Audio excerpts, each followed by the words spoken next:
வணக்கம், டாக்டரிடம் கேளுங்கள் நிகழ்ச்சிக்கு உங்களை அன்போடு வரவேற்பது மிருணாளினி.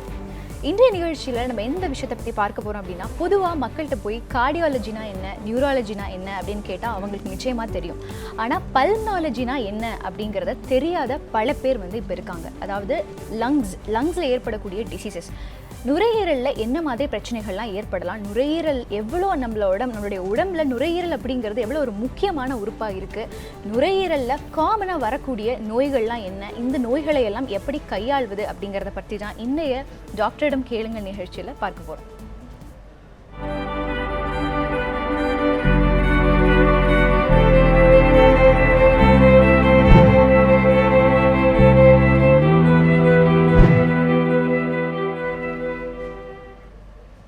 நுரையீரலில் ஏற்படக்கூடிய எல்லா பிரச்சனைகளை பற்றியும், நமக்கு விரல் விட்டு எண்ணக்கூடிய சில பிரச்சனைகள், சில நோய்கள் பற்றி மட்டும்தான் நமக்கு தெரியும். ஆனால் இதில் இல்லாத, நமக்கு தெரியாத பல பிரச்சனைகளையும் பல தீர்வுகளையும் தெளிவான ஆலோசனைகளையும் தருவதற்காக அப்பல்லோ மருத்துவமனையிலிருந்து நுரையீரல் நிபுணர் டாக்டர் இளங்கோ அரங்கத்திற்கு வந்திருக்காங்க. வணக்கம் டாக்டர்.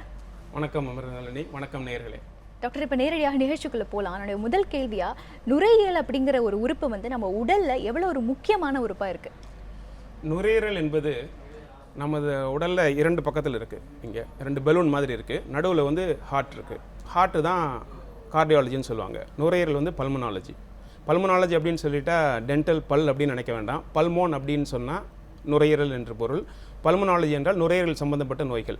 இந்த 2 நுரையீரல்களின் செயல் என்ன அப்படி என்றால், நம்ம காற்று மண்டலத்தில் இருக்கிற பிராணவாயுவிலிருந்து ஆக்சிஜன் உள்ளே எடுத்து உடம்புக்குள்ளே போய் ஹார்ட் மூலமாக, இருதயம் மூலமாக 5 லிட்டர் இரத்தத்தின் மூலமாக 100 ட்ரில்லியன் செல் உடம்புல இருக்குது. 1 ட்ரில்லியன் 1000 பில்லியன், 1 பில்லியன் 1000 மில்லியன், அதாவது 10 கோடி.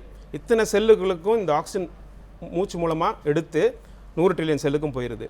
போய் அந்த செல்லில் இருந்து அது உபயோகப்படுத்தப்பட்டு பெட்ரோல் மாதிரி, கழிவு வர்ற மாதிரி கார்பன் டை ஆக்சைடு அமிலம் வெளியில் திருப்பியும் வெளியில் எடுத்து விடுது.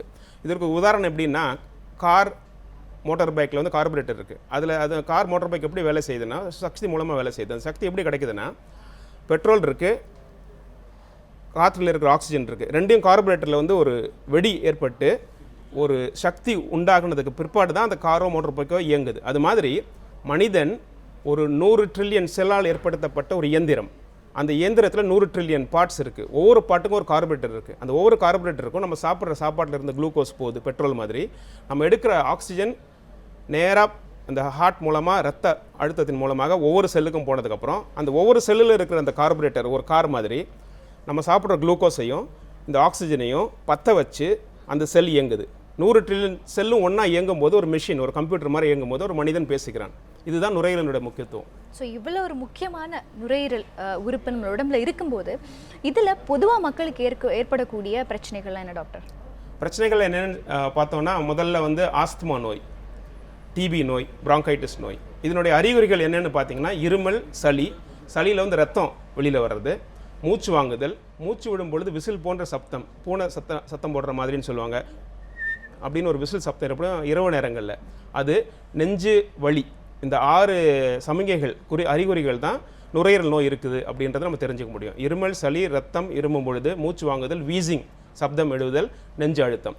இந்த சிம்டம்ஸ் வந்துருச்சுன்னா உங்களுக்கு நுரையீரல் நோய்கள் இருக்கிறது அப்படின்ற சந்தேகத்தில் நீங்கள் மருத்துவரை அணுக வேண்டும். இப்போ தமிழகத்தில் குறிப்பாக எடுத்துக்கிட்டோம் அப்படின்னா, நிறைய விதமான நோய்களை பற்றி மக்களுக்கு ஒரு விழிப்புணர்வு இருக்குது. ஆனால் நுரையீரல் சம்பந்தமான நோய்கள், அதாவது அதனுடைய அறிகுறிகளை கூட பிரித்து பார்க்க முடியாத நிலையில தான் பல பேர் இப்போ இருக்காங்க. ஸோ எந்த அளவுக்கு தமிழகத்தில் இருக்கிற மக்களுக்கு நுரையீரல் சார்ந்த நோய்கள் அவங்களை பாதிக்குது? ஸோ இதை பற்றி உங்களுடைய கருத்து? நுரையீரல் நோய்கள் இந்தியாவில் நீங்கள் பார்த்தீங்கன்னா 2.54% ஆஸ்துமா நோய் இருக்குது. பிராங்கைட்டிஸ் நோய் 5% இருக்கிறது. நுரையீரல் நோய்களின் முக்கியத்துவம் என்ன அப்படின்னு பார்த்தோம்னா, நம்ம உலக சுகாதார இயக்கம், அதாவது WHO, world health organisation statistics பார்க்கணும். இந்த உலக சுகாதார இயக்கத்தின் WHO ஸ்டாட்டிஸ்டிக்ஸில் உலகத்தில் 10 காரணங்கள் மரணத்திற்குன்னு பார்த்தீங்கன்னா 10 காரணம் இருக்குது. இந்த 10 காரணத்தில் முதல் காரணம் ஹார்ட் அட்டாக், 2வது காரணம் ஸ்ட்ரோக், பக்கவாதம், 3வது காரணம் சிஓபிடி, அதாவது பிராங்கைட்டிஸ், 4வது காரணம் என்னென்னு பார்த்தோன்னா நிமோனியா, ஃப்ளூ காய்ச்சல், 5வது காரணம் லங் கேன்சர். ஸோ இந்த முதல் 10ல் முதல் 5ல் பார்த்தீங்கனாலே நீங்கள் முதல்ல ஹார்ட் அட்டாக், பிரெயின் சம்மந்தப்பட்ட ஸ்ட்ரோக்ஸ், பக்கவாதம், மிச்சம் 3 பார்த்தீங்கன்னா நுரையீரல் தான். பிராங்கைட்டிஸ், நிமோனியா காய்ச்சல், உங்களுக்கு லங் கேன்சர்.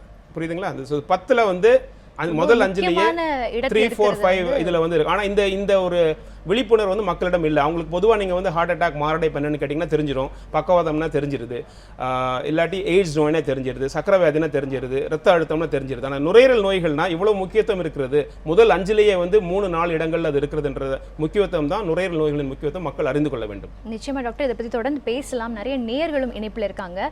முதலாவதாக சென்னையிலிருந்து ராஜா இணைப்பில் இருக்காரு. வணக்கம். Good morning. குட் மார்னிங் ராஜா. டாக்டர் இருக்காங்க, உங்களுடைய கேள்வியை கேட்கலாம். சார், எனக்கு வந்து ஒரு 1 year பேக் வந்து எக்ஸ்ட்ரா பல்மனரி டியூபர்குலோசிஸ் டயக்னாஸ் ஆச்சு. பட் அது வந்து நான் சரியாக கேர் பண்ணிக்கல. ஒரு 1 year வந்து ட்ரீட்மெண்ட் எடுக்கல. வெயிட் லூஸ் ஆக ஆரம்பிச்சிச்சு 1 year, எக்ஸாக்டாக 1 year கழிச்சு. அப்போ தான் நான் டாக்டர்கிட்ட போகும்போது doctor prescribe for tox programme. ஆக்சுவலாக தொண்டையில் வந்து டிபி லிம்ஃபாடிட்டிஸ் ஆக்சுவலாக. இப்போ 4 months கம்ப்ளீட் பண்ணிட்டேன். அந்த புண்ணு ஆப்ரேட் பண்ணாமல் தானாகவே க்ளோஸ் ஆகிடுச்சு. பட் அங்கே வந்து ஒரு பள்ளம் மாதிரி ஆயிடுச்சு. இப்போ வெயிட் லூஸ் ஆனாது, திருப்பி வெயிட் கெயின் பண்ணிட்டேன். 5 kgs குறைஞ்சேன், 5 kgs கெயின் பண்ணிட்டேன். ஆக்சுவலாக இப்போ கொஞ்சம் ஓவர் வெயிட்டில் இருக்கேன் முன்னாடிலேருந்து. இப்போ இந்த 6 months ப்ரோக்ராம் கழிச்சு க்யூர் ஆயிடுச்சுன்னா அது ஃபுல்லாக க்யூர் ஆன மாதிரியா? அப்புறம் அந்த புண்ணு தொண்டையில் இருந்து ஃபுல்லாக ஆறிடுச்சு, ஆனால் கொஞ்சம் உள்ள பள்ளமாக இருக்குது. அதுக்கு என்ன பண்ணுறது? அப்புறம் கொஞ்சம் ஓவர் வெயிட்டாக இருக்கிறதுனால இன்னொரு 6 months ப்ரோக்ராம் முடிஞ்சதுக்கப்புறம் நான் நார்மல் டயட் வந்து வெயிட் ரெடியூஸ் பண்ண ஆரம்பிக்கலாமா? சரி ராஜா, எந்த இடத்துல இருக்குன்னு சொன்னீங்க டிபி? தொண்டையில் எந்த இடத்துல? உள்ளேயா வெளியிலையா? வெளியில. டிபி லிம்ஃபாடிட்டிஸ் சொன்னாங்க. கழுத்தில் எந்த இடத்துல சொல்றீங்க? Left side. ஆமா, லெஃப்ட். ஓகே, லெஃப்ட் சைடில் இருக்கு. ஓகே, அது 6 மாத காலம் அவகாசம் போதும் அதுக்கு. டாட்ஸ் நீங்கள் மருத்துவம் எடுத்திருக்கிறீங்க, 6 மாத காலத்தில் டிபி வந்து சரியாயிடும் உங்களுக்கு, ஒன்றும் பிரச்சனை இல்லை. சரி சார், நிகழ்ச்சிக்கு அழைத்ததற்கு ரொம்ப நன்றி. நிகழ்ச்சியை தொடர்ந்து பாருங்க டாக்டர். இப்போ அடுத்ததாக நுரையீரலில் ஏற்படக்கூடிய நோய்கள், இந்த நோய்கள்லாம் எப்படி இன்வெஸ்டிகேட் பண்ணுறது? ஃபர்ஸ்ட் ஆஃப் ஆல் மக்கள் இந்த மாதிரி ஏதாவது சிம்டம்ஸ் இருக்குது அப்படின்னு அவங்க உணர்றாங்க அப்படின்னா எப்படி வந்து இதை போய் இன்வெஸ்டிகேட் பண்ணுறது? முதல்ல வந்து ஆர்டினரி பிளட் டெஸ்ட் 100-200 ரூபாய்க்கு கம்ப்ளீட் பிளட் கவுண்ட் எல்லாருக்கும் தெரியும். DCT, CSR, haemoglobin. அந்த பிளட் டெஸ்ட் எடுத்ததுக்கப்புறம் எக்ஸ்ரே செஸ்ட், மார்பு ஊடுகதிர் படம் எக்ஸ்ரே செஸ்ட் எடுத்துருவாங்க. எக்ஸ்ரே சைனஸ், இது 100-200 ரூபாய்க்குள்ள முடிஞ்சு போயிடும். அப்புறம் பல்மரி ஃபங்க்ஷன் டெஸ்டிங் அப்படின்ட்டு, அதாவது பார்த்தீங்கன்னா இந்த மாதிரி ஒரு எக்யூப்மெண்ட்டை வாயில் வச்சு ஊதணும். எப்படி வந்து ஒரு ரத்த கொதிப்பு நோயாளி, பிபி நோயாளிக்கு வந்து பிபி apparatus நம்ம கட்டி வைத்தியம் பார்க்குறோமோ, எப்படி ஒரு சக்கரை நோயாளிக்கு பிளட் சுகர் செக் பண்ணுறோமோ, எப்படி ஒரு ஹிருதய நோயாளிகளுக்கு வந்து இசிஜி எடுக்கிறோமோ, அது மாதிரி நுரையீரல் நோய்கள் உள்ளவர்களுக்கு இந்த மீட்டர் இது வந்து மீண்டும் 200-300 ரூபா தான் இருக்கும். ஸோ இந்த லங் மீட்டர், அதற்கு இன்னொரு பேர் வந்து பீக் ஃப்ளோ மீட்டர். ஸோ இந்த பீக் ஃப்ளோ மீட்டரை வந்து அவங்க வீட்டில் உபயோகப்படுத்தலாம். இல்லாட்டி நம்ம லேபுக்கு போகும்போது இது அப்படியே ஒரு கம்ப்யூட்டர் கூட அட்டாச் பண்ணிடுவாங்க. அட்டாச் பண்ணி கம்ப்யூட்டர் பிரிண்ட் அவுட் வரும். அதுக்கு பேர் PFT, pulmonary function testing. So நுரையீரல் நோய்கள் இருக்கும் அனைத்து நோயாளிகளும் மருத்துவரிடம் எனக்கு பிஎஃப்டி அல்லது பல்மரி ஃபங்க்ஷன் டெஸ்டிங் எக்யூப்மெண்ட் வேணும், அந்த ரிப்போர்ட் வேணுன்றதை அவங்க பண்ணணும். So blood test, X-ray chest, sinus, PFT, இந்த 4 எல்லாம் சேர்த்து ஒரு 1000 ரூபாய்க்குள்ளே தான் வரும். இதை பண்ணிட்டீங்கன்னா ஓரளவுக்கு நுரையீரலில் என்ன பிரச்சனை இருக்குன்றதை கண்டுபிடிச்சிடலாம். இப்போ சிம்டம்ஸை பற்றி நம்ம நிறைய பேசணும் டாக்டர். இப்போ எந்த மாதிரி சிம்டம்ஸ் வந்து ரொம்ப பர்சிஸ்டண்ட்டாக இருந்துகிட்டே இருக்குது ஒரு நோயாளிகிட்ட, அவங்க வந்து கண்டிப்பாக செக்கப்புக்கு போகணும் அப்படின்னா என்ன மாதிரி சிம்டம்ஸ் சொல்லுவீங்க டாக்டர்? முதல்ல வந்து பயப்படும் அளவுக்கு சிம்டம் அப்படின்னு சொன்னீங்கன்னா, இருமும் போது ரத்தம் வெளியில் வருது. ஒரு சொட்டு ரத்தம் இருந்தால் வெளியில் வந்தால் கூட நீங்கள் உடனே மருத்துவம் போயிடணும். ஏன்னா உடம்புல இருக்கிற இந்த ஒரு தோல் எலும்பு சம்மந்தப்பட்ட இந்த உடம்புக்குள்ளே 5 லிட்டர் ரத்தம் இருக்குது. அதில் ஒரு சொட்டு வெளியில் போனால் கூட கவனமாக இருக்கணும். ஸோ ரத்தம் வெளியில் வர்றது ரொம்ப முக்கியம். இருமல் சளி ஒரு 2-3 வாரங்களுக்கு மேலாக இருந்தால் டிபி இருக்கலாம் அப்படின்ற சந்தேகம் இருக்கலாம். ஆனால் ஆஸ்மா உள்ளவங்களை பயப்பட வேண்டாம். ஆஸ்மா பிராங்கைட்டிஸ் உள்ளவங்களுக்கு அவங்களுக்கு இந்த பிரச்சனை வந்து இருந்துக்கிட்டே இருக்கும், அதனால் பயப்பட வேண்டாம். ஸோ இந்த இருமல் சளி 2-3 வாரத்துக்கு மேலாக loss of weight, loss of appetite, பசி எடுப்பது இல்லாமல் இருக்கிறது, அதே நேரத்தில் எடை குறைவது, ஒரு மாதம் 2 மாதத்துக்குள்ளே 3-5 கிலோ குறையிறது, இது மாதிரி வந்தால் கவனமாக இருக்கணும். மூச்சு திணறல் ரொம்ப முக்கியமான ஒரு சிம்டம். மூச்சு திணறல் கவனமாக இருக்கணும். நெஞ்சு அழுத்தம், மூச்சோட கஷ்டமாக இருக்கும்போது நெஞ்சு அழுத்தம், நெஞ்சு வலி, அது ஹிருதய நோயால் கூட இருக்கலாம், நுரையீரல் சம்மந்தப்பட்ட நோயாக கூட இருக்கலாம். அதனால் கவனமாக இருக்கணும். சரி டாக்டர், தொடர்ந்து பேசலாம். அடுத்ததாக சென்னையிலிருந்து பரணிதரன் இணைப்பில் இருக்காரு. வணக்கம் சார். வணக்கம், இணைப்பில் தான் இருக்கீங்க சார். உங்களுடைய தொலைக்காட்சி ஒளியை கம்மி பண்ணிட்டு டாக்டர்கிட்ட பேசலாம். ஹலோ, வணக்கம் சார். டாக்டர் இருக்காங்க, உங்களுடைய கேள்வியை கேட்கலாம். இணைப்பு துண்டிக்கப்பட்டிருக்கு டாக்டர். இப்போ வந்து இந்த நுரையீரலில் ஏற்படக்கூடிய நோய்களுக்கு என்ன மாதிரி ட்ரீட்மெண்ட் மெத்தட்ஸ்லாம் இருக்குது டாக்டர்? முக்கியமாக இப்போ ஒரு நேயர் சொன்னாங்க டிபி நோய் எப்படி இருக்குன்னா 6 மாத காலம் நீங்கள் மருந்து சாப்பிட்டீங்கன்னா சரியாயிடும். அதை தவிர்த்து 100ல் 50லிருந்து 70% நோய்கள் என்னென்னா ஆஸ்துமா, பிராங்கைட்டிஸ். ஆஸ்துமா நோய் என்றால் என்னென்னா பிறப்பு மூலமாகவே ஒவ்வாமை, அலர்ஜி, தும்மல், ஜலிப்பு, மூக்கடைப்பு இது மாதிரி வர்றது வந்து மூக்கு அளவுக்கு இருந்துச்சுன்னா வெளியில் நீங்கள் தும்மி எடுத்துடலாம். அதே கோல்டு வந்து நெஞ்சுக்குள்ளே போகும்போது ஆஸ்துமாக மாறிவிடுகிறது. சரிங்களா? ஸோ அதனால் என்ன பண்ணணும்னா அந்த மாதிரி நோயாளிகள் வந்து சாதாரணமாக என்ன பண்ணுறாங்கன்னா நரம்பில் போய் இன்ஜெக்ஷன் போட்டுக்கிறாங்க. அது வந்து தவறு. அவங்க என்ன பண்ணணும்னா இந்த மாதிரி இன்ஹேலர்ஸ்னு இருக்குது. இந்த இன்ஹேலர்ஸ்ன்றது ஒரு கேஸ் இருக்குது, இந்த கேனிஸ்டருக்குள்ள இதுக்குள்ளே வந்து ஒரு கேஸ் இருக்கும். அதை வந்து அடிச்சிங்கன்னா வரும். அதை வந்து இந்த ஸ்பேசர் டிவைஸ் அப்படின்ற ஒரு எக்யூப்மெண்ட் மூலமாக அவங்க அடித்து வாயில் வச்சு மூச்சு எடுத்து விடணும். ஸோ ஆஸ்துமா நோயாளிகள், பிராங்கைட்டிஸ் நோயாளிகளுக்கு இதுதான் முதல் லைன் ஆஃப் ட்ரீட்மெண்ட். ஸோ அந்த இன்ஹேலர்ஸ் இந்த ஸ்பேசர் டிவைஸ் மூலமாக வாயில் வச்சு அவங்க மூச்சு எடுத்து விடணும். இதுக்கு பேர் இன்ஹேலர் ஸ்பேசர் டிவைஸ். இன்னொரு விதமான ஒரு டிவைஸ் இருக்குது, அதுக்கு பேர் வந்து ட்ரை பவுடர் இன்ஹேலர்ஸ்ன்ட்டு. இது வந்து ஒரு கேப்சியூல். இந்த கேப்சியூலை வாயில் சாப்பிடக்கூடாது, உள்ள பவுடர் இருக்குது. இது இந்த மாதிரி ஒரு டிவைஸ் இருக்குது, அதுக்குள்ளே ஒரு சின்ன பள்ளம் மாதிரி இருக்குது. அதுக்குள்ளே அதை போட்டுட்டு மூடிட்டு இப்படி பண்ணிங்கன்னா ஒரு பங்க்சர் ஆயிரும் இந்த கேப்சியூல்ஸ். வாயில் வச்சு உறிஞ்சிங்கன்னா நேராக வந்து நுரையீரலுக்குள்ளே அது போயிடும். ஸோ இதுதான் வந்து ஆஸ்துமா, பிராங்கைட்டிஸ் போன்ற நோயாளிகளுக்கு உபயோகப்படுத்த வேண்டிய ஒரு டிவைஸ். இன்னொரு டிவைஸ் வந்து இது ஆட்டோமேட்டிக்காக இருக்குது. இப்படி பண்ணி வாயில் வச்சு மூச்சு எடுத்து விடணும், அவ்வளோதான். பண்ணி தூக்கி போட்டுடணும். அதை யூஸ் அண்ட் த்ரோ எல்லாமே இன்ஹேலர்ஸ். அதாவது மருந்து வந்து சாதாரணமாக வாயில் உட்கொண்டதுக்கு ஒரு வயிற்றில் போகும். வயிற்றில் போய் 1/2 மணி நேரத்துக்கு அப்புறம் ஜீரணமாகி லிவரில் போய் ஹார்ட்டில் போய் உடம்பு ஃபுல்லாக பம்ப் ஆகும். அப்புறம் தான் உடம்புக்குள்ள எல்லா இடத்துக்கும் அது போகும். ஆனால் உங்களுக்கு வந்து கண்ணுக்கு வந்து ஒரு மருந்து போகணும்னா உடம்பு முழுக்க அது போய் கண்ணுக்கும் போகும். ஆனால் நுரையீரல் இந்த இன்ஹேலர்ஸில் என்ன ஆகுதுன்னா இந்த மாதிரி நம்ம யூஸ் பண்ணும்போது டைரெக்டாக அது வந்து நுரையீரலுக்கு மட்டும் போயிட்டு வெளியில் வருது. சைட் எஃபெக்ட்ஸ்லாம் ரொம்ப நில். ஆனால் பரவலாக வந்து மக்கள்கிட்ட ஒரு பீதி என்னென்னா இந்த இன்ஹேலர்ஸ் யூஸ் பண்ணால் வந்து அடிக்ட் ஆயிடுவோமா அப்படின்ட்டு. கிடையவே கிடையாது. புகைப்பிடிப்பது தான் அடிக்ஷனாக இருக்குமே தவிர இந்த மாதிரி இன்ஹேலர்ஸ் யூஸ் பண்ணுறது அந்த மாதிரி பிரச்சனை வரவே வராது. இதை தான் அவங்க யூஸ் பண்ணணும். டாக்டர், இப்போ இந்த நரம்பில் ஊசி போடுறது அப்படிங்கிறது எவ்வளோ ஒரு தவறான விஷயம்? இதன் மூலமாக என்ன மாதிரி சைடு எஃபெக்ட்ஸ்லாம் வரலாம்? நரம்பில் ஊசி போடுறது அப்படின்றது வந்து ஒரு ஏறத்தாழ 30-50 ஆண்டுகளுக்கு முன்னமாக ஏற்படுத்தப்பட்ட ஒரு மருத்துவ வகை. ஸோ அதில் என்ன நடக்குதுன்னா வந்து டைரெக்டாக வந்து நீங்கள் இன்ஜெக்ஷன் வந்து இந்த நரம்பில் போடுறது எங்களுடைய மருத்துவ படிப்பு முழு சொல்லுவாங்க நீடில் இந்த வெயின் இஸ் டேகர் இந்த ஹார்ட் அப்படின்ட்டு. ஒரு நீடில் வந்து நீங்கள் வெயின்குள்ளே போடுறீங்க, அந்த நரம்புக்குள்ளே போடுறீங்கன்னா அது ஒரு கத்தியை வந்து உங்கள் ஹிருதயத்துக்குள்ளே குத்துற மாதிரி ஆகும். ஏன்னா உடனே ஒரு சில வினாடிகளுக்குள்ளே அது போயிடும். இருதய நோயில் உள்ளவங்களுக்குலாம் இந்த மாதிரி பண்ணும்போது சம்டைம்ஸ் இருதய துடிப்பு வந்து மிஸ் ஆகி சம்டைம்ஸ் வெரி ரேர்லி வந்து இறப்பு கூட ஏற்படலாம். அதனால் வந்து அவங்க ரொம்ப கவனமாக இருக்கணும். நரம்பு மூலமாக ஏற்படுத்தக்கூடிய இந்த மருந்துகளை அவங்க வந்து எடுத்துக்கவே கூடாது.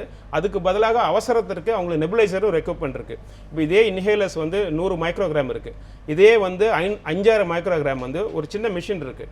அந்த மிஷினில் வந்து கேஸ் மாதிரி வைப்பாங்க. அது ஒரு 10 நிமிஷத்தில் அந்த எஃபெக்ட் வந்துடும். ஸோ நெபுலைசர்ஸ் தான் அவங்க கேட்கணுமே தவிர நரம்பு ஊசி அவங்க கேட்கக்கூடாது. சரி டாக்டர், தொடர்ந்து பேசலாம். அடுத்ததாக தரணிதரன் இணைப்பில் இருக்காரு. வணக்கம் சார். வணக்கம் சார். வணக்கம் டாக்டர் இருக்காங்க, உங்களுடைய கேள்வியை கேட்கலாம். சரி சார், சொல்லுங்க சார். ஒன்றும் இல்லை சார். இப்போ குழந்தைக்கு வந்து வீசுங்க நைட்டில் வந்து விசில் போல குழந்தை விடுது. குழந்தை வந்து 10 வயசு ஆகுது பாப்பாவுக்கு. அது வந்து விசில் போல விடுது பாப்பா ஆட்டோமேட்டிக்காகவே.